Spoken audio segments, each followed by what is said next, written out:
Satyasadhan master প্রতি সন্ধ্যায় দীপাকে পড়াতে আসবেন। মাসান্তে তাকে 10 টাকা দিতে হবে, ব্যাপারটা মনোরমার পছন্দ হয়নি। তার স্মরণে পড়ে না কখনো পরিবারের কাউকে পড়ানোর জন্য মাস্টার এসেছে কিনা। এমনকি অমরনাথের ছাত্রা অবস্থায়ও মাস্টারের প্রয়োজন হয়নি। ব্যাপারটা তিনি সরাসরি অঞ্জলিকে জানিয়েছিলেন। যে মেয়ে 15তে পড়তেই গোত্রান্তরিত হবে, তাকে মাস্টার রেখে বিদ্যাধরী করে লাভ কি? ওই টাকা প্রতি মাসে জমিয়ে রাখলে বিয়ের সময় কাজে দেবে। মনোরমা না বলে পারলেন না। তাছাড়া তোমরা একটু বাড়াবাড়ি করছো বৌমা। অঞ্জলি ঠোঁট টিপে বসেছিল। 10 টাকা খরচ করতে তার সত্যি গায়ে লেগেছিল, কিন্তু তার কমে যেসব মাস্টার পাওয়া যায় তারা সবাই ছেলে ছোকরা। সত্য সাধনের নাম আছে পড়ানোতে, কয়েকটা খরচ কমাতে হবে, এই যা। আসাম রোড থেকে মাছমারাদের হুটহাট ডাকা যাবে না এখন আর। কিন্তু পড়াশোনায় মাথা আছে মেয়েটার। সত্য সাধন ওর সম্পর্কে খুবই আশাবাদী। যেটুকু করা যায় সেটুকু না করলে মনে খচখচে কাটা ফুটেই থাকবে। যদিও রমলা সেন মেয়েটাকে যেমন কথা বলে গিয়েছেন তা শোনার পর অঞ্জলি মুখ নিচু করল। ওরা বসেছিল বারান্দায়। একটু আগে দুপুরের খাওয়া সেরে বিশ্রাম নিয়ে অমরনাথ ফিরে গিয়েছেন কাজে। দীপার ফেরার সময় হয়নি এখনো স্কুল থেকে। ছোট দুটোকে নিয়ে ওরা ফিরতে এখনো ঘণ্টাখানেক দেরি। অবশ্য বুধুয়া যায় ওদের আনতে, আর এই নিয়ে দীপার সঙ্গে বুধুয়ার নিত্য লেগে আছে। এই সময়টায় অঞ্জলি মনোরমার সঙ্গে বারান্দায় বসে আসাম রোজের গাড়ি যাওয়া আসা দেখে।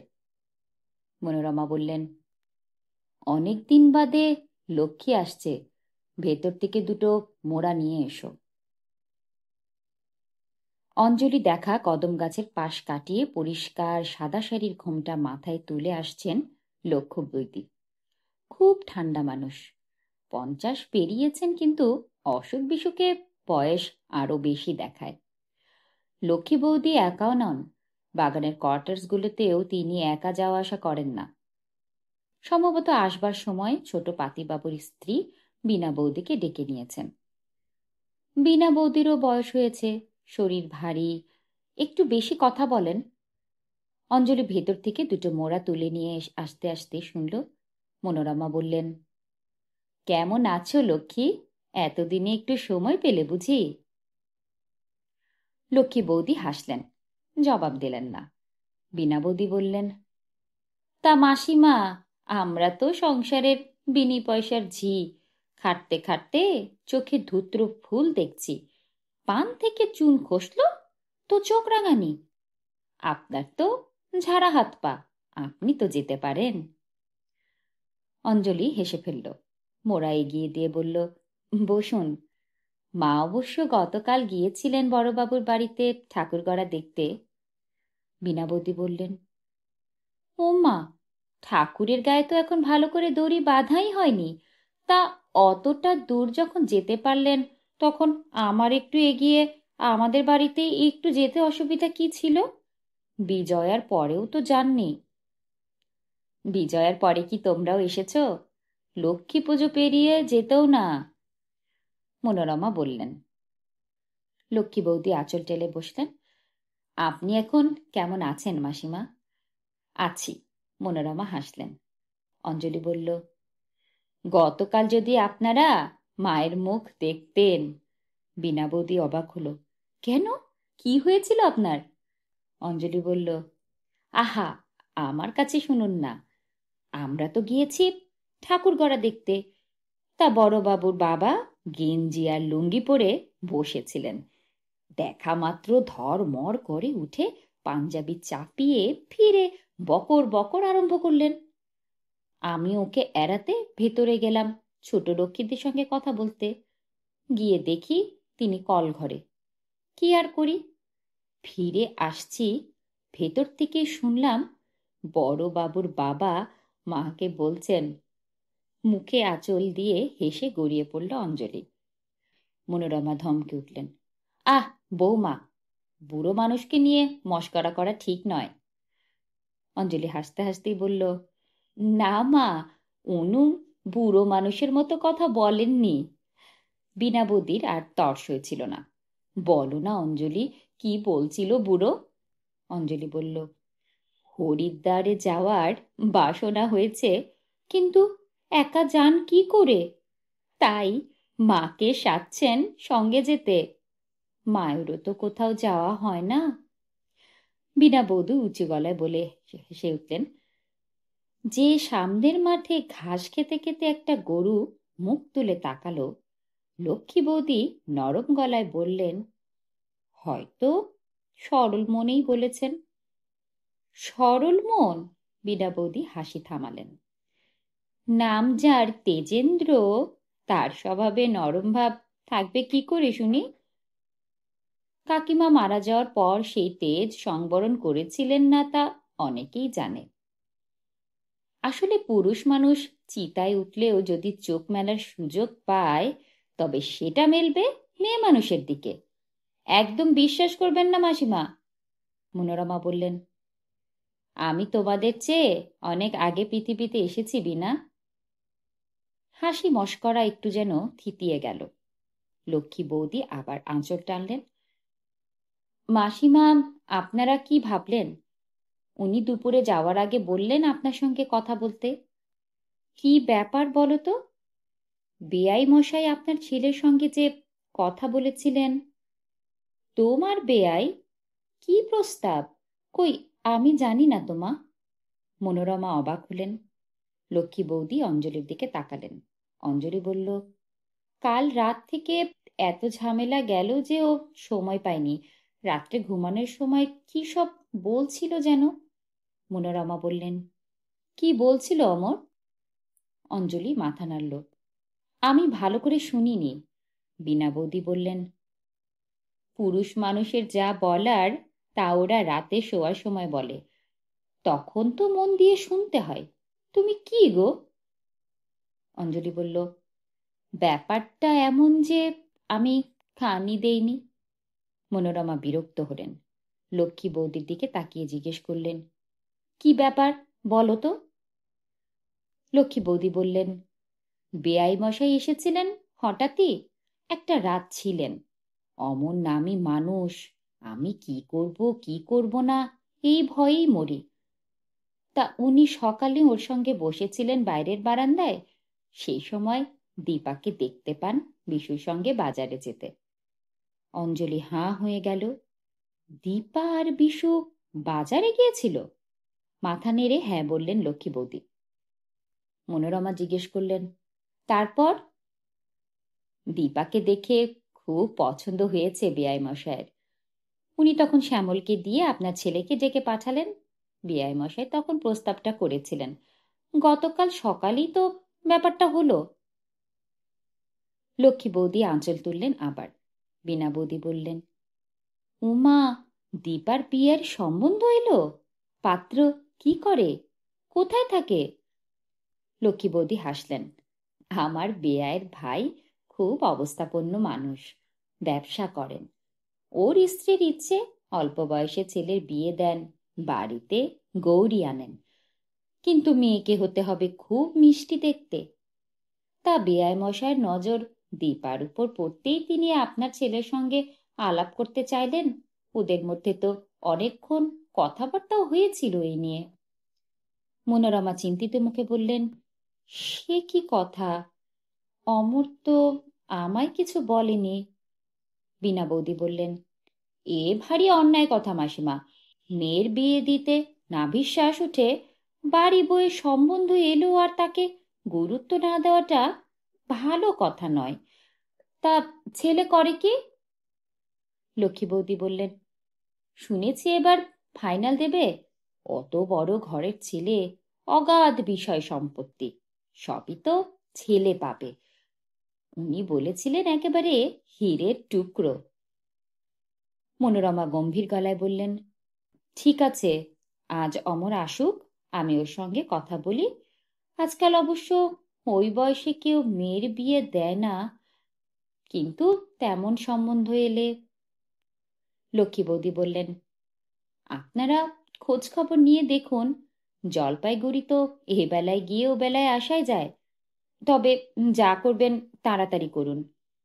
বীণা বৌদি বললেন, পরের ঘরে তো একদিন যাবেই, আগে যদি ভালোই ভলায় যায় তো মন্দ কি, মেয়ের ওপর বেশি মায়া রাখতে নেই, নইলে মালবাবুর মেয়ের দশা হবে। অঞ্জলির এসব কথা শুনতে মোটেই ভালো লাগছিল না। হঠাৎ মালবাবুর মেয়ের প্রসঙ্গে এসে পড়তেই সচকিত হলো। মালবাবুর মেয়ে ললিতা? হ্যাঁ, বীণা বৌদি মাথা নাড়লেন। দেখলে মনে হয় দেবদারু গাছে নাক তুলে বসে আছেন, রোজ বিকেলে ফুল বিবিটি সেজে বারান্দায় বসে না থাকলে চলে না। এদিকে যে বেলা বয়ে যাচ্ছে, মেয়ে ছেলে সকালবেলায় বেশ ভালো, কিন্তু বিয়ের আগেই যদি দুপুর আসে তাহলেই তো বিপদ। মনোরমা এক মুহূর্ত চিন্তা করলেন, শেষ পর্যন্ত কথাটা বললেন, লক্ষ্মী, তোমার শ্যামলের সঙ্গে ললিতা মেলামেশি করে? লক্ষ্মী বৌদি আবার আঁচল টানলেন। উম্মা, এই কথা বলছেন কেন? মনোরমা কথা ঘোরান। আমি ভুল দেখতে পারি, একদিন যেন ওদের ওপাশে রাস্তা দিয়ে আসতে দেখেছিলাম, তাই বলছি। যদি তেমন কিছু হয় তাহলে হয় তোমরা দুঃখ পাবে, নয় মেয়েটা কেঁদে মরবে। দেখো বাবা, আমি ভুলও দেখতে পারি, এই কথাটা উঠল তাই বলে ফেললাম। লক্ষ্মী বৌদি ঠোঁট কামড়ালেন। বীণা বৌদি তাঁর দিকে তাকিয়ে বললেন, না না, শ্যামল ওরকম ছেলেই না। দিনরাত যারা খেলাধুলা নিয়ে থাকে তাদের মাথায় ওই বদমতলব আসার সময়ই হবে না। তুমি এ নিয়ে মন খারাপ করো না। লক্ষ্মী বৌদি বললেন, তেমন কিছু যদি করে বসে তাহলে উনি ছেলের মুখ আর দেখবেন না, বাগানের চাকরিটাও যদি হয়ে যেত বুঝতাম। অঞ্জলি খুব অবাক। শ্যামলের সঙ্গে ললিতাকে যদি মনোরমা দেখে থাকেন তাহলে কথাটা তিনি তাকে বলেননি কেন? এই বারান্দার বাইরে কদাচিৎই নামেন মনোরমা। ওরা নিশ্চয়ই এই অবধি সবাইকে দেখিয়ে আসবে না। মনোরমা কি প্রসঙ্গ থামানোর জন্য বানিয়ে গল্পটা বললেন? তা যদি হয় তাহলে খুব খারাপ করেছেন। বীণা বৌদি এখন যতই শান্ত মুখ করে থাকুন না কেন, ওর কাছ থেকেই গল্পটা ছড়াবে। শাশুড়ির এই স্বভাবটা অঞ্জলি কখনোই মানতে পারে না।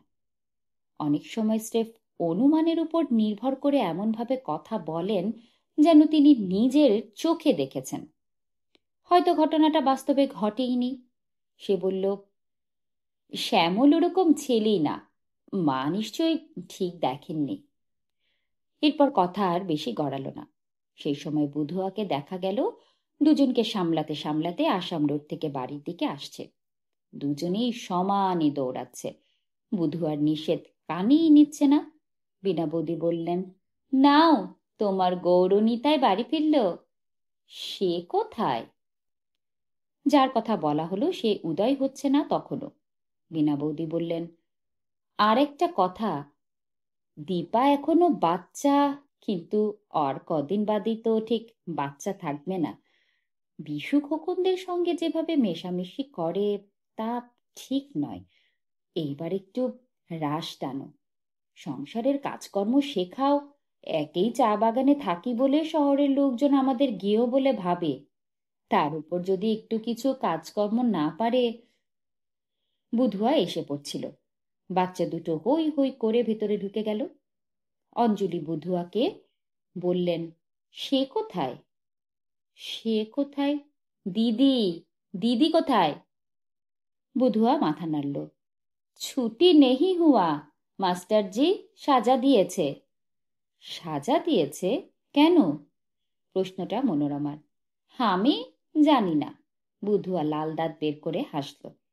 যা, গরুগুলোকে ঘাস দে। অঞ্জলি ওকে ভেতরে পাঠিয়ে দিল।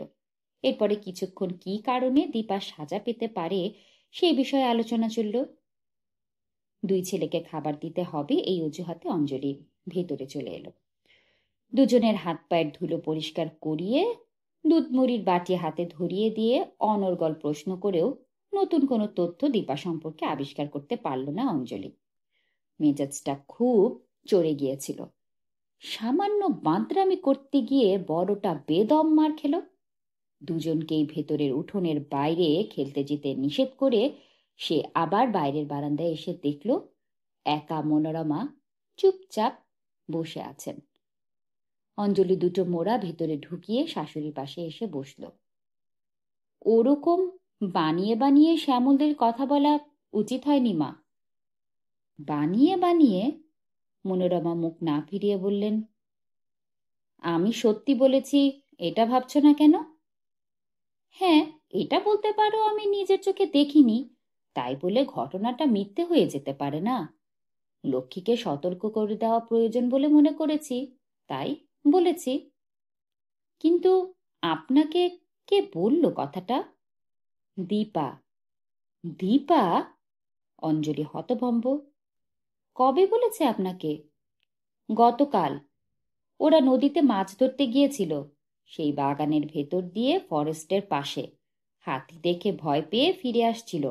এমন সময় শ্যামল আর ললিতার গলা চা বাগানের ভেতরে শুনতে পায়। মনোরমা মুখ ফেরালেন। চা বাগানের ভেতরে? সেখানে ওরা কি করছিল? অঞ্জলি যেন নিজেকেই প্রশ্ন করল। মনোরমা উত্তর দিলেন না, আর তার ফলে উত্তরটা পেয়ে গেল অঞ্জলি। তার দুই কান আচমকা গরম হয়ে উঠল। সে বলল, দীপা কি ওদের কথাবার্তা শুনেছে? হ্যাঁ, মনোরমা গম্ভীর গলায় বললেন। কি বলেছিল ওরা দীপা আপনাকে বলেছে? হ্যাঁ, কথাগুলোর অর্থ দীপা পরিষ্কার বুঝতে পারেনি, তবে অনুমান করেছে ওগুলো বলা ঠিক নয়। বৌমা, শ্যামল আর ললিতা শারীরিক সম্পর্কের কথা বলছিল। ললিতা আপত্তি করেছিল তোমার মেয়ে এসব এখনো বোঝে না। তবে আর বেশি দিন ওকে তো না বুঝিয়ে রাখতে পারবে না। লক্ষ্মীকে এত কথা বলা উচিত নয়, সে আরো ভেঙে পড়বে। তবে বিশুরা যদি বাড়িতে এসব আলোচনা করে তাহলে খবরটা আর চাপা থাকবে না। মালবাবুরও জানা উচিত, নইলে বিপদ আসতে বাধ্য। অন্যের ব্যাপারে আমাদের নাক গলিয়ে কি লাভ? অন্যের ব্যাপার? এই চা বাগানের কয়েকটা পরিবার সুখে দুঃখে একসঙ্গে আছি, অন্যের বিপদে যদি পাশে গিয়ে না দাঁড়াই তাহলে কি চলে? দেখুন, এই নিয়ে আবার বদনাম না রটে। তুমি বাপু বড্ড ভাবছ, কিন্তু মেয়েটাকে সাজা দিচ্ছ কেন? তুমি একবার যাবে। আমি যাব কেন? অঞ্জলির গলায় রাগ স্পষ্ট। নিশ্চয়ই অন্যায় করেছে, তাই শাস্তি পাচ্ছে। আসুক বাড়িতে আজ। মনোরমা বললেন, ভালো করে জিজ্ঞাসা করে মারধর করো না। অঞ্জলি নিঃশ্বাস ফেলল। তার কেবলই মনে হতে লাগলো দীপা তাকে দূরে সরিয়ে রেখেছে। নইলে চা বাগানের ভেতরে যে কাণ্ডটা ঘটল তা মনোরমাকে বলতে পারল, তাকে পারল না। ওইটুকুনি মেয়ে একেবারে ঠোঁট টিপে রইল তার কাছে। অদ্ভুত। নির্জন চা গাছের ভেতর বসে শ্যামল কি কথা বলতে পারে ললিতাকে? অঞ্জলির খুব রাগ হচ্ছিল। যে যাই বলুক, তোর সে কথা শোনার কি দরকার বাপু? আবার ঘটা করে ঠাকুমাকে বলা হয়েছে। নিশ্চয়ই রাত্রে শোয়ার সময় পুটুর পুটুর করে এসব গল্প করা হয়। আর এনাকেও বলিহারি, নাতনির সঙ্গে এসব কথা আলোচনা করতে একটু বাধে না? নাতনি বলল আর উনি হজম করে গেলেন। বাইরের লোকের সামনে তাকে কিরকম বেইজ্জত হতে হলো। হঠাৎ অঞ্জলির জেদ চেপে গেল। প্রাইভেট টিউটার রাখার দরকার নেই। পাত্র যদি ভালো হয় এই বয়সেই ওই মেয়েকে বিদায় করে দেওয়া ভালো।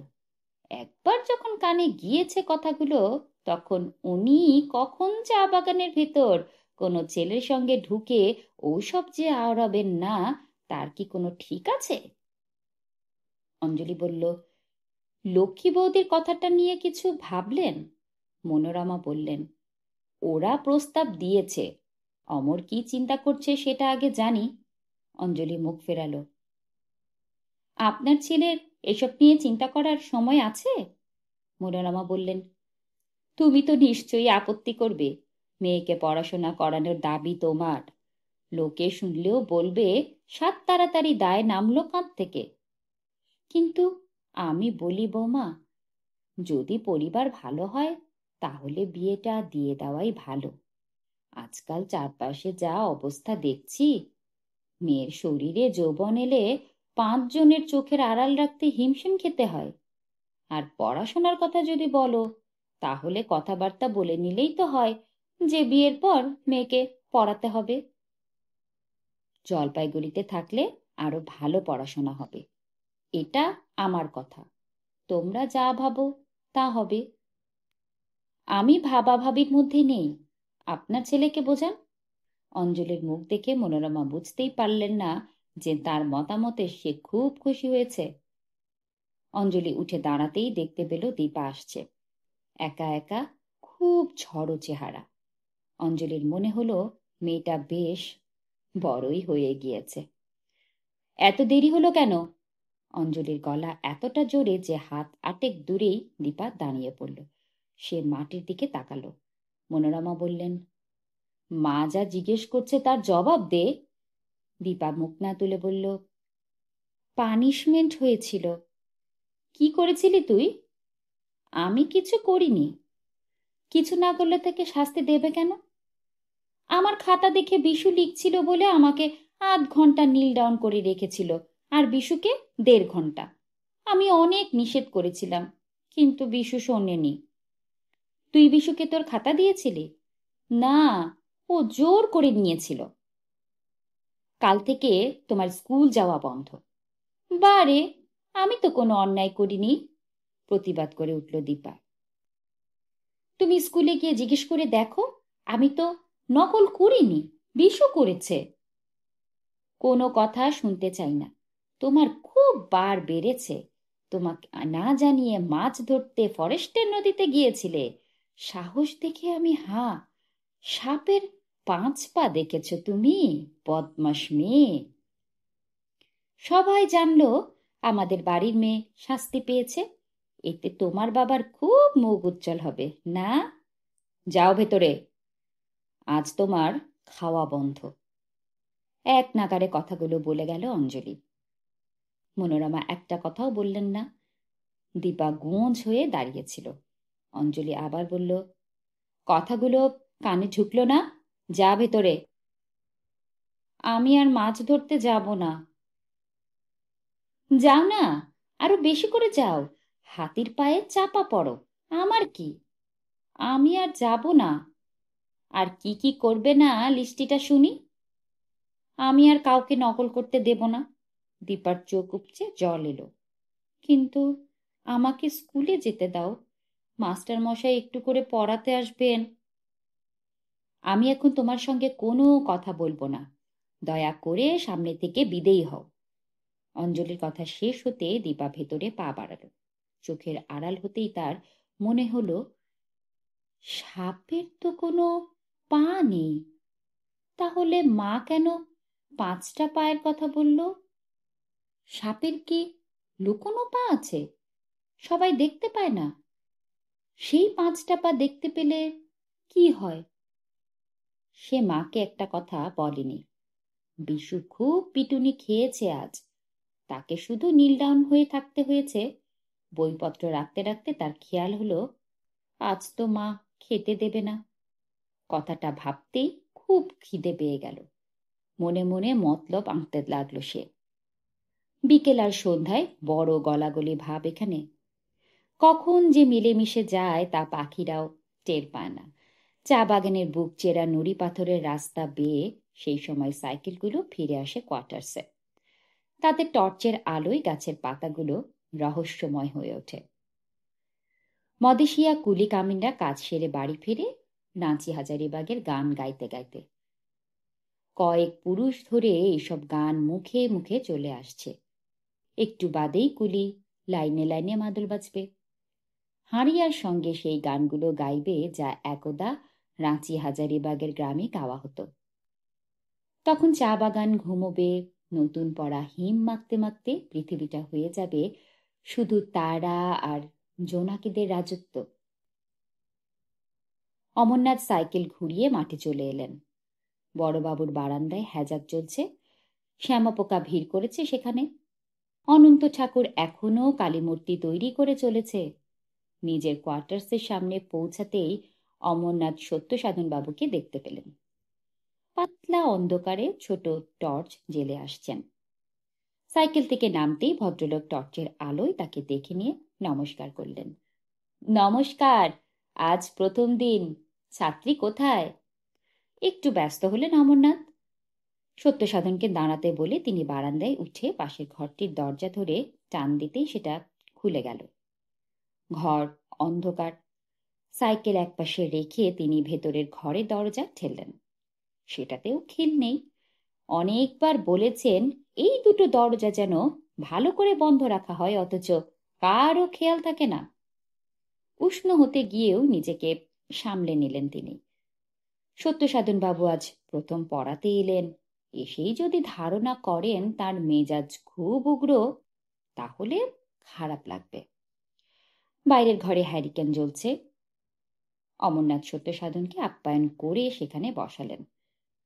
তারপর দ্বিতীয় ঘরে পা দিয়ে গলা তুললেন। দীপা, দীপা, কোথায় গেলি? কেউ সাড়া দিল না। ভেতরের বারান্দায় পৌঁছে তৃতীয়বার ডাকতেই রান্নাঘর থেকে অঞ্জলির গলা ভেসে এলো। কেন, তাকে কি দরকার?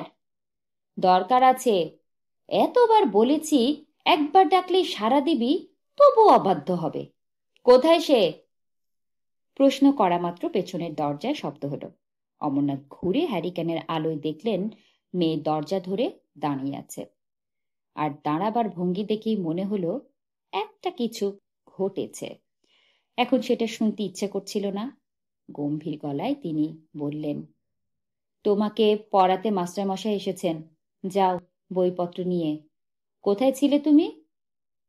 অত্যন্ত মিনমিনে গলায় জবাব এলো, ঠাকুর ঘরের সামনে। দাঁড়িয়ে আছো কেন? যাও। মা আমাকে আর পড়তে নিষেধ করে দিয়েছে। স্কুলে যখন যাব না তখন মাস্টারমশাইয়ের কাছে পড়ার কি দরকার? মাথা নিচে করে সেই একই স্বরে কথা বলল দীপা। তার মানে? অবাক হলেন অমরনাথ। স্কুলে যাবে না মানে? যত সব বাজে কথা। এই সময় মনোরমা তার ঘর থেকে বেরিয়ে এলেন। বাড়িতে মাস্টার পড়াতে এসেছে যখন, তখন পড়তে যাও, তাকে আর বাইরের ঘরে বসিয়ে রেখো না। আমার যে খিদে লেগেছে, খিদে নিয়ে পড়া যায়? অমরনাথ জিজ্ঞেস করলেন, স্কুল থেকে এসে খাসনি? না। কেন? আমি জানি না। ঠিক আছে, তুই পড়তে বস, মাস্টারমশাইয়ের সঙ্গে তোরও খাবার যাবে। কথা শেষ হওয়া মাত্র দীপা ছুটল। অমরনাথ এবার বেশ বিরক্ত হলেন। বাড়ির অবস্থা দিন দিন কি হচ্ছে! ওইটুকুনি মেয়েকে সকালে খাইয়ে স্কুলে পাঠিয়েছ, আর তারপর কিছু দাওনি? যা করবে তা একটু ভেবেচিন্তে করলে খুশি হব। অঞ্জলি রান্নাঘরে বলেই গলা তুলে বলল, গুণধরী মেয়ে পুটুস পুটুস করে কি লাগালো, আর তাতেই গলে গেলেন উনি। আমি যা করি তা ভেবেচিন্তেই করি। তার নমুনা তো দেখলাম, বাইরের দরজা হাট করে খোলা। যেদিন সর্বস্ব চুরি যাবে সেদিন বুঝবে, হাজারবার বললেও তো হুঁশ হয় না, ভেবে চিনতে করি। অমরনাথ ফিরলেন। সঙ্গে সঙ্গে রান্নাঘর থেকে বেরিয়ে এলো অঞ্জলি। দেখলেন মা গায়ে পড়ে ঝগড়া করছে, যা ইচ্ছে মুখে বলছে, কখনোই আসল ঘটনাটা শুনতে চায় না। অমরনাথ বারান্দা থেকেই বললেন, আস্তে কথা বলো, বাড়িতে মাস্টার মশাই আছেন। মনোরমা বললেন, বৌমার সঙ্গে পরে আলোচনা করি সমর। অমরনাথ বললেন, এ নিয়ে আলোচনা করার কি আছে? মেয়েটা হয়তো কোনো অন্যায় করেছিল, আর তাই উনি রেগে মেগে খাওয়া বন্ধ করেছেন, স্কুলে যেতে নিষেধ করেছেন। মনোরমা বললেন, দীপাকে আজ স্কুলেই শাস্তি দিয়েছে। সে কি? কেন? অমরনাথ এবার অবাক। মনোরমা বললেন, বিশু ওর খাতা দেখে লিখেছিল বলে শাস্তি পেয়েছে দুজনেই। নকল করছিল দীপা? হতভম্ব হয়ে গেলেন অমরনাথ। অঞ্জলি বলল, হয়ে গেল, তিলকে তাল ভাবতে শুরু করে দিলেন উনি। অমরনাথ আর দাঁড়ালেন না, সোজা বাইরের ঘরে চলে এলেন। সেখানে হ্যারিকেনের সামনে সত্যসাধন বই খুলে বসেছেন। উল্টো দিকে দীপা সাগ্রহে বসে। অমরনাথকে দেখে সে যেন একটু গুটিয়ে গেল। অমরনাথ জিজ্ঞেস করলেন, আজ স্কুলে কি হয়েছিল? সত্যসাধন জবাব দিলেন, কিছু হয় নাই তো। শুনলাম দীপা নাকি শাস্তি পেয়েছে। ওহো, ওর খাতা জোর জবরদস্তি দেখা বিশ্বনাথ নকল করতেছিল। অ্যাসিস্ট্যান্ট হেডমাস্টার মশাই ব্যাপারটা না বুঝাই শাস্তি দিছিলেন। পরে সব শুইনা দীপারে আদরও করছেন। কি দীপা, ঠিক না? দীপার সঙ্গে সঙ্গে মাথা নাড়ল। অমরনাথ আর রাখতে পারলেন না, শুধু বললেন, নিজের খাতা অন্যকে দেখাও কেন? এইসব বন্ধুদের সঙ্গ এবার ছাড়ো। দেখুন মাস্টার মশাই, গাধা পিটিয়ে ঘোড়া করতে পারেন কিনা। সত্যসাধনবাবু হা হা করে হাসতেন। কি যে কন, দীপা খুব ভালো ছাত্রী। দেখেন, অরে ফার্স্ট ডিভিশনে পাশ করাইয়া ছাড়ুম। তারপর দীপার দিকে তাকিয়ে জিজ্ঞেস করলেন, পাঠ্যপুস্তকের বাইরে তুমি কি কি বই পড়ো? দীপা তার বইয়ের স্তূপ থেকে রমলা সেনের পাঠানো বইটি বের করল। সেটা হাতে নিয়ে সত্যসাধন উচ্ছ্বসিত হয়ে উঠলেন, চমৎকার! অমরনাথ আর দাঁড়ালেন না। আজ ভেতরের বারান্দায় মনোরমা ছেলেকে চা খেতে বললেন। মাস্টার মশাই আর ছাত্রীকে চা জল খাবার পাঠিয়ে দেওয়া হয়েছে পর্যাপ্ত পরিমাণে। মোড়া টেনে ছেলের খানিকটা দূরে বসলেন মনোরমা। তোর সঙ্গে কয়েকটা কথা ছিল। ছেলে দুটোকে ভেতরের ঘরে পড়তে বসিয়ে অঞ্জলি এসে দাঁড়ালো দরজায়। চায়ে চুমুক দিয়ে অমরনাথ বললেন, এখানে চা দিয়েছ যখন, তখন বুঝতেই পেরেছি। কি ব্যাপারে?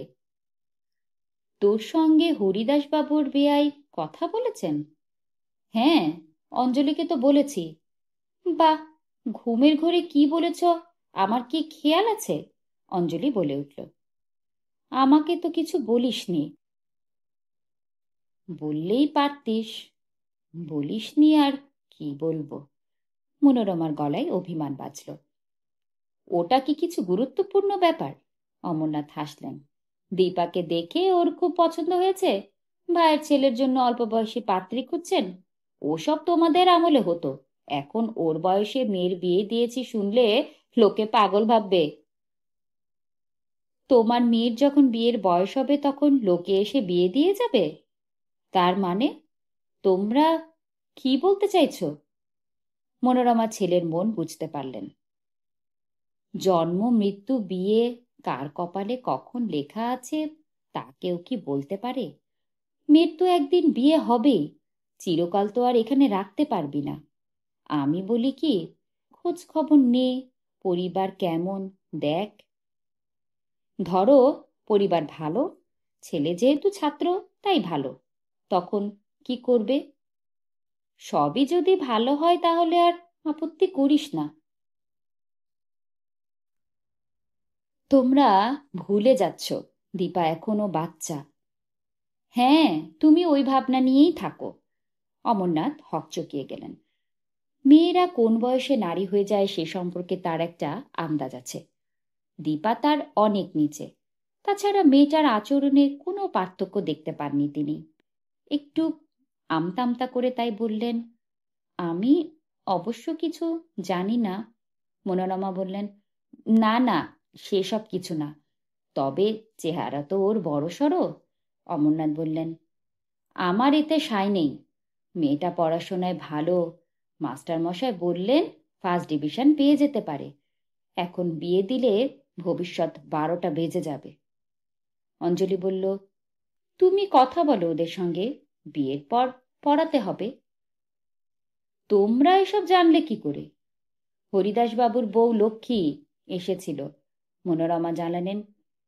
তুই বিয়ে দিস না দিস একবার ওর সঙ্গে কথা বল। আগ বাড়িয়ে খবরটা দিয়েছেন, আর তুই যদি চুপচাপ থাকিস তাহলে খারাপ দেখায়। চা শেষ করে অমরনাথ উঠে গেলেন। আজ ক্লাবে গিয়ে তাস খেলতেও তার ইচ্ছে করছিল না। দীপার মুখটা মনে পড়লেই বুকের ভেতরটা টনটন করছিল।